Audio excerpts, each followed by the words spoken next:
তো গাইস, তো চলে এসেছি আমরা ক্লাব অগ্নিশিখা তাহিরপুর। তো চলো তোমাদেরকে এখন দেখাবো অগ্নিশিখায় যেখানে গঙ্গা আরতি করা হবে সেই সমস্ত ব্যবস্থা করা হয়েছে। আর সাথে দাদা এসছে। তো চলো তোমাদেরকে দেখাবো এই অগ্নিশিখা ক্লাবের কি সমস্ত করা হয়েছে, আরতি করার জায়গা। তো চলো দেখাচ্ছি। এত সুন্দর করেছে, আমরা এতদিন ভিডিওতে দেখেই আজকে এখানে এলাম আমরা এটা দেখার জন্য পুজোর আগে। কারণ ভাই পুজোর মধ্যে এতটা ভিড় হবে, আসতে পারবো কি পারবো না, ঢুকতে পারবো কি পারবো না সেটা এখনও বলা যাচ্ছে। একজন আগে থেকে এসে তোমাদেরকে দেখাচ্ছি এবং আমরাও দেখে নিলাম। তো তারপর একটু দেখাও, এত সুন্দর, ঠিক আছে, এত সুন্দর এই করেছে। এইখানে এই দেখো, এই জায়গাগুলো দেখো, এই যে 4-5টা জায়গা করা হচ্ছে, এইখানে হবে গঙ্গা আরতি, এই জায়গাটায় গঙ্গা আরতি হবে, ঠিক আছে, এখানে গঙ্গা জল হবে। এর এত সুন্দর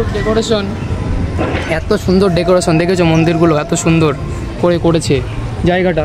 তো বুঝতে, তো এখন এই পাশ দিয়েও এইগুলো সব সাজানো হচ্ছে, এখনও পুরোপুরি রেডি হয়নি, সাজাবে, জিনিসপত্র রয়েছে, বাইরে কাজ করছে। ও পাশে ভেতরে যেখানে ঠাকুর রাখা হবে সেখানে কাজ করছে। চলো আমরা সেখানেও নিয়ে যাচ্ছি তোমাদেরকে।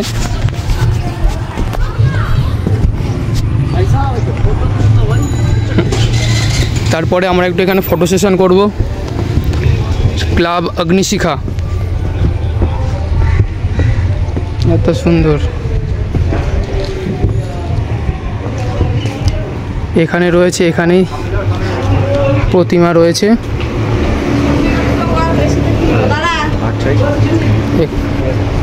এই সে প্রতিমা, ক্লাব অগ্নিশিখার প্রতিমা। এটা